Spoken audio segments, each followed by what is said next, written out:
Perkenalkan, nama saya Fatima Aminata dari kelas 11 Kedokteran 1, nomor absen 20, SMK Negeri 6 Semarang.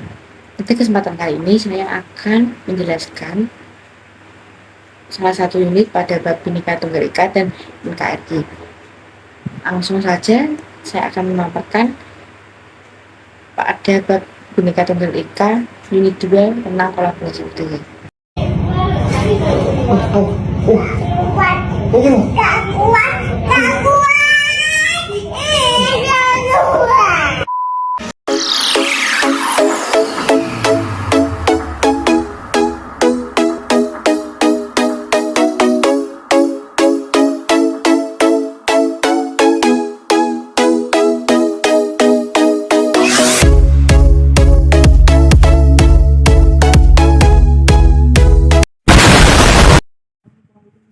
Bhinneka Tunggal Ika unit 2 kolaborasi budaya. Latar belakang kolaborasi budaya. Indonesia merupakan salah satu negara multikultural atau majemuk terbesar di dunia. Memajemukan Indonesia dapat dilihat dari agama, budaya, bahasa, etnis, dan adat istiadat. Memajemukan Indonesia tergambar dalam lambang negara Republik Indonesia yaitu Bhinneka Tunggal Ika. Keragaman Indonesia di satu sisi membawa berkah, tapi di sisi lain dapat pula menjadi bencana. Keragaman dapat menjadi berkah jika dapat dikelola dengan baik, ya dapat menjadi modal sosial atau sosial kapital yang berharga bagi bangsa Indonesia. Sebaliknya dapat menjadi bencana jika tidak dapat dikelola dengan baik. Keragaman berpotensi menimbulkan konflik antar masyarakat. Untuk itu diperlukan berbagai upaya untuk melestarikan keragaman Indonesia agar dapat menjadi modal sosial sekaligus mencegah potensi konflik di tengah masyarakat Indonesia. Salah satunya adalah dengan melakukan kolaborasi budaya. Apa yang dimaksud dengan kolaborasi budaya itu? Jadi, pengertian kolaborasi adalah kerjasama untuk membuat sesuatu. Kolaborasi budaya merupakan sebuah proses kerjasama antar masyarakat yang punya kebudayaan berbeda untuk mencapai tujuan bersama. Jadi, kolaborasi budaya adalah wadah untuk menyatukan keberagaman budaya.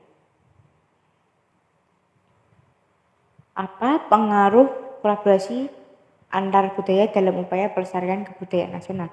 Adanya kolaborasi budaya membuat keragaman budaya di daerah bisa terus dilestarikan tidak punah oleh zaman. Perlunya mengadakan kolaborasi budaya bertujuan untuk mengenalkan budaya suatu daerah kepada daerah lain. Dan ini tidak hanya dilakukan di dalam negeri, tetapi bisa juga dilakukan ke negara-negara lain. 3. Manfaat kolaborasi budaya di masyarakat. 1. Masyarakat mengenal budaya lain. Salah satu manfaat dari kolaborasi budaya dalam masyarakat menjadi tahu budaya lain. 2. Meningkatnya sikap toleransi. Perbedaan budaya bisa meningkatkan sikap toleransi di tengah masyarakat. 3. Mengikis prasangka adalah keadaan di mana masyarakat kehilangan prasangka buruk terhadap perbedaan. Ini juga menjadi salah satu manfaat dari kolaborasi budaya.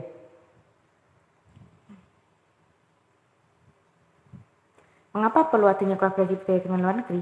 Perlunya mengadakan kolaborasi budaya bertujuan untuk mengenalkan budaya suatu daerah kepada daerah lain. Dan ini tidak hanya dilakukan ke dalam negeri, tapi bisa juga dilakukan ke negara-negara lain. Dengan begitu, budaya yang dimiliki akan semakin dikenal secara luas dan tetap terjaga kelestariannya.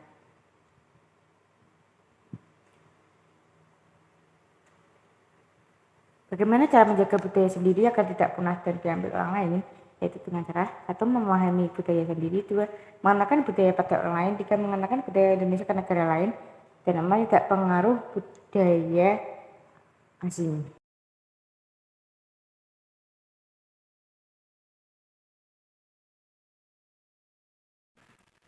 Dan ini ada contoh kolaborasi budaya di Indonesia, yaitu ada tari topeng dari Cirebon, dan ada batik dari Jogja, dan ada wayang golek dari Sukabumi, Jawa Barat.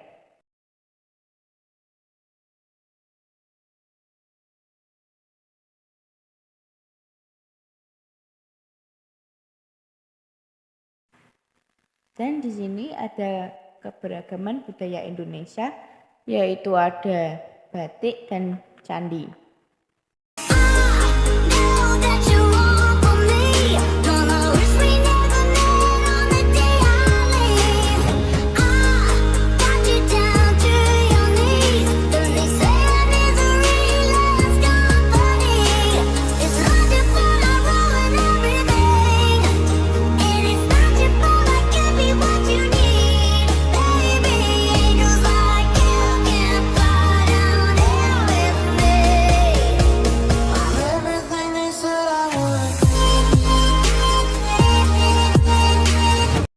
saya memaparkan materi, mari kita menyimak video tentang kolaborasi budaya.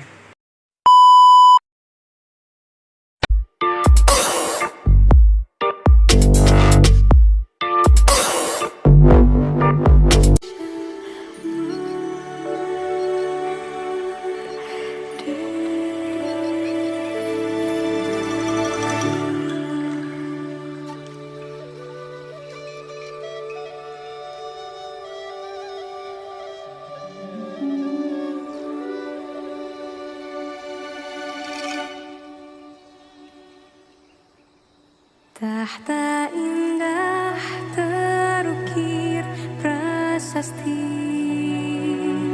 tata krama terlukis abadi.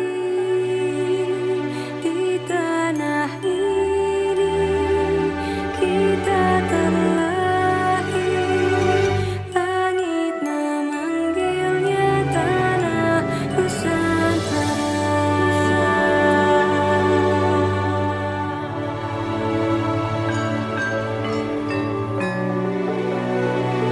Langit memanggilnya tanah Nusantara. Once upon a time, there was a princess who lived in a beautiful land, which everything in it lived peacefully. She spent all her time in the depth of a forest with her 8 little friends. There was a hidden secret place, so magical and dangerous at the same time. This is the story where the culture had start. And now, let me take you on a journey. So welcome to Wonderland, Indonesia, the sacred Nusantara.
Sumping dari Jawa datang kaci bawa kepiting 2 ekor, jajah dalam belang api cai dong gigi rongga, sampai ketawa dolong dipacu raja tunggal. Sinanggar tular tular tular, sinanggar tular tular tular, sinanggar tular tular tular, sinanggar tular tular tular, sinanggar tular.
One day, at another time, a girl will unearth the civilization that has been buried deep for so long.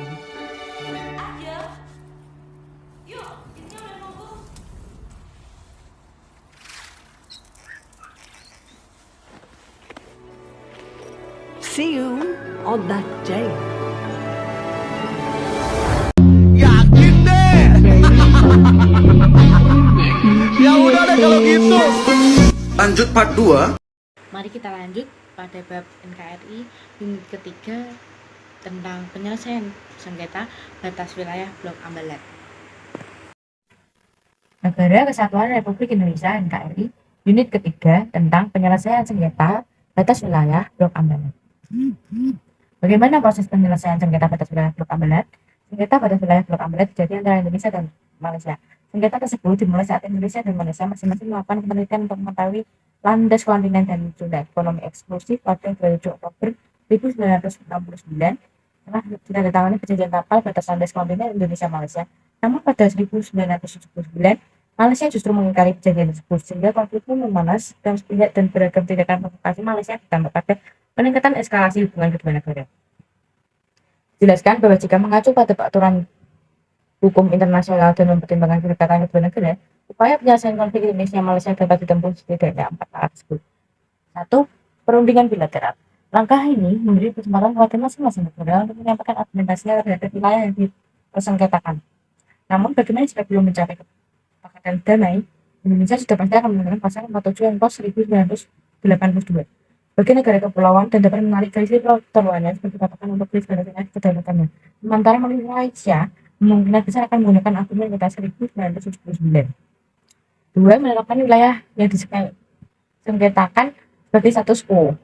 Dalam kurun waktu tertentu, angka ini sebagai tindak lanjut jika cara yang pertama gagal, sehingga diperlukan cooling down antara kedua belah pihak. Pada tahap ini, Blok Ambalat dimungkinkan sebagai tempat untuk melakukan eksplorasi, sehingga timbul rasa saling percaya kedua belah pihak, confidence building measure. Pola ini pernah dijalankan Indonesia Australia dalam mengelola Selat Timur. 3. Memanfaatkan ASEAN sebagai organisasi regional. Jika langkah pertama dan kedua masih gagal, perlu memanfaatkan ASEAN sebagai organisasi regional melalui Hague Council. Bagaimana disebutkan dalam Treaty of Amity and Cooperation yang pernah digagas dalam Deklarasi Bali 1976. Namun demikian, kemungkinan besar Malaysia tidak akan menempuh langkah ini, sebab klaimnya terhadap Blok Ambalat menuai protes dari negara-negara lain seperti Singapura, Thailand, dan Filipina. 4. Membawanya ke Mahkamah Internasional atau MI jika langkah ketiga masih gagal. Jalan terakhir dari penyelesaian sengketanya adalah dengan membawanya ke Mahkamah Internasional atau MI. Indonesia mungkin saja trauma karena pernah kalah hingga menyebabkan lepasnya Pulau Sipatan dan Likitan. Namun dalam kasus Blok Ambalat dan juga wilayah-wilayah lain, jika memang Indonesia mampu menunjukkan bukti-bukti yuridis serta fakta lainnya yang valid atau kuat, tentu tidaklah mustahil Indonesia akan memenangkannya. Jika dikaji dengan seksama, pasal-pasal yang ada di UNCLOS 1982 sebenarnya cukup menguntungkan Indonesia. Bukti sejarah berdasarkan kajian indah, Blok Ambalat masuk dalam wilayah Kalimantan Timur, bagian dari kajian hubungan. Itu berarti Indonesia berpeluang besar menyediakan Malaysia kalau selama ini kan kepemilikan Blok Ambalat seluruhnya sana. Pada tahun 2009, kedua negara bersepakat untuk mengakhiri perselisihan, melakukan apa yang masih disebut deeskalasi. Susilo Bambang Yudhoyono atau SBY Presiden Indonesia waktu itu, bersama Abdullah Ahmad Badawi, Perdana Menteri Malaysia, berusaha keras mencegah konflik kedua negara. Yang demi dan mengakhiri konflik dan kasus sengketa Blok Ambalat ini bagi pemerintah Indonesia melalui Presiden SBY yang memiliki sejumlah pertimbangan. Apa saja? Yaitu yang pertama, kedekatan kultural atau budaya Indonesia dengan Malaysia yang sudah terjalin ratusan tahun lamanya. Kedua, terdapat jutaan penduduk Indonesia yang berada di Malaysia. Ketiga, hubungan bilateral kedua negara yang sangat baik sebagai sesama penduduk ASEAN. Meski demikian, Indonesia tetap meyakini Ambalat merupakan realitas alamnya dan lingkungan Kalimantan. Fakta tersebut yang menjadi prinsip yang menguatkan yakin bahwa Ambalat berada dalam kedaulatan Indonesia. Holding on to everything that's dead and gone. I don't wanna say goodbye, 'cause this one means forever. Now you're in the stars, the 6 feet never felt so far. Came right in alone between the heavens and the embers. Oh, it hurt.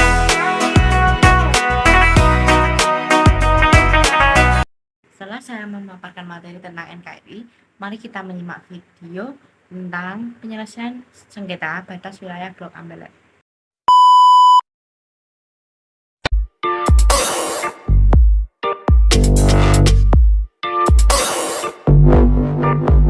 Welcome to my channel Angga Senain. Seperti yang kita ketahui, sengketa antara Indonesia dan Malaysia tentang Ambalat adalah blok laut luas mencakup 15.235 km persegi yang terletak di Laut Sulawesi atau Selat Makassar dan berada di dekat perpanjangan perbatasan darat antara Sabah, Malaysia, dan Kalimantan Timur. Penamaan blok laut ini didasarkan atas kepentingan eksplorasi kekayaan laut dan di bawah laut, khususnya dalam bidang pertambangan minyak. Blok laut ini tidak semuanya kaya akan minyak mentah. Awal persengketaan. Persoalan klaim diketahui setelah pada tahun 1967 dilakukan pertemuan teknis pertama kali mengenai hukum laut antara Indonesia dan Malaysia. Kedua belah pihak telah sepakat, kecuali Sipadan dan Ligitan diperlakukan sebagai keadaan status quo. Sengketa Sipadan dan Ligitan pada tanggal 27 Oktober 1969 dilakukan penandatanganan perjanjian antara Indonesia dan Malaysia yang disebut sebagai Perjanjian Tapal Batas Kontinental Indonesia-Malaysia. Kedua negara melakukan ratifikasi pada 7 November 1969. Tak lama berserang, masih pada tahun 1969, Malaysia membuat peta baru yang memasukkan Pulau Sipadan, Ligitan, dan Batu Putih. Tentunya, hal ini membingungkan Indonesia dan Singapura, dan pada akhirnya Indonesia maupun Singapura tak mengakui peta baru Malaysia tersebut. Kemudian pada tanggal 17 Maret 1970 kembali ditandatangani Persetujuan Tapal Batas Laut Indonesia dan Malaysia. Akan tetapi, pada tahun 1979, pihak Malaysia membuat peta baru mengenai tapal batas kontinental dan maritim dengan yang secara sepihak membuat perbatasan maritimnya sendiri dengan memasukkan blok maritim Ambalat ke dalam wilayahnya, yaitu dengan memajukan koordinat 4 derajat 10 derajat arah utara melewati Pulau Sebatik. Indonesia memprotes dan menyatakan tidak mengakui klaim itu, merujuk pada Perjanjian Tapal Batas Kontinental Indonesia Malaysia pada tahun 1969 dan Persetujuan Tapal Batas Laut Indonesia dan Malaysia tahun 1970. Indonesia melihatnya sebagai usaha secara terus-menerus dari pihak Malaysia untuk melakukan ekspansi terhadap wilayah Indonesia. Kasus ini meningkat profilnya setelah Pulau Sipadan dan Ligitan juga berada di Blok Ambalat, dinyatakan sebagai bagian dari Malaysia oleh Mahkamah Internasional. Aksi-aksi sepihak. Pada tanggal 21 Februari 2005, di Takat Unarak, sebanyak 17 pekerja Indonesia ditangkap oleh awak kapal perang Malaysia, KD Sri Malaka. Angkatan Laut Malaysia mengejar nelayan Indonesia keluar Ambalat. Malaysia dan Indonesia memberikan hak menambang ke Shell, Unicol, dan Eni. Berkaitan dengan itu pula, surat kabar Kompas mengeluarkan berita bahwa Menteri Pertahanan Malaysia telah memohon maaf berkaitan perkara tersebut. Berita tersebut segera disanggah oleh Menteri Pertahanan Malaysia yang menyatakan bahwa kawasan tersebut adalah dalam kawasan yang dituntut oleh Malaysia. Dengan itu Malaysia tidak mempunyai sebab untuk memohon maaf karena berada dalam perairan sendiri. Sejajar dengan itu, Malaysia menimbang untuk mengambil tindakan undang-undang terhadap surat kabar Kompas yang dianggap menyiarkan informasi yang tidak benar dengan sengaja.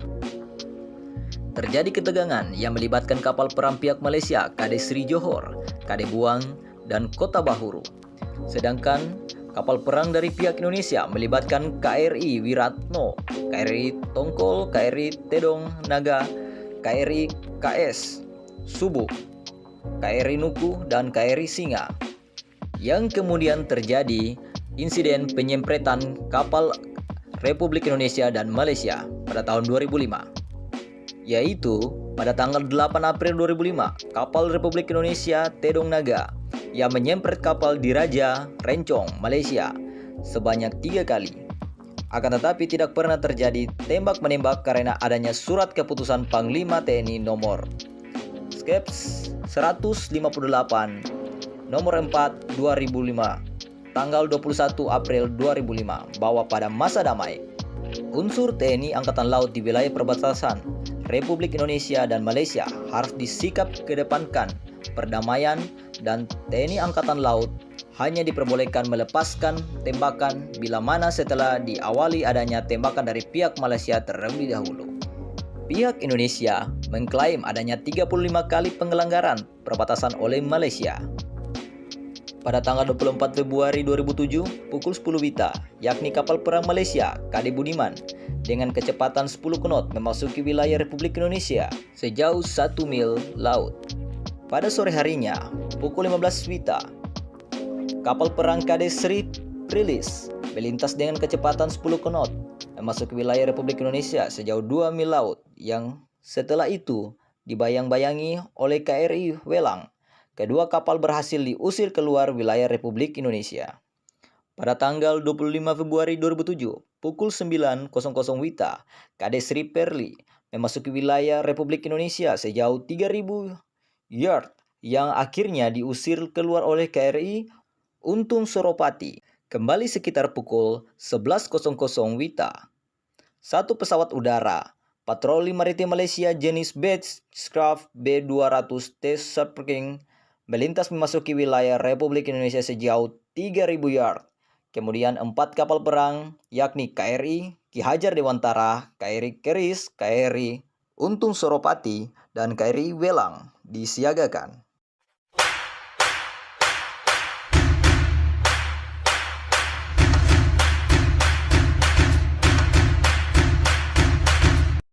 Sekian pemaparan materi dari saya. Apabila ada kesalahan kata ataupun ada kekurangan, saya mohon maaf. Terima kasih.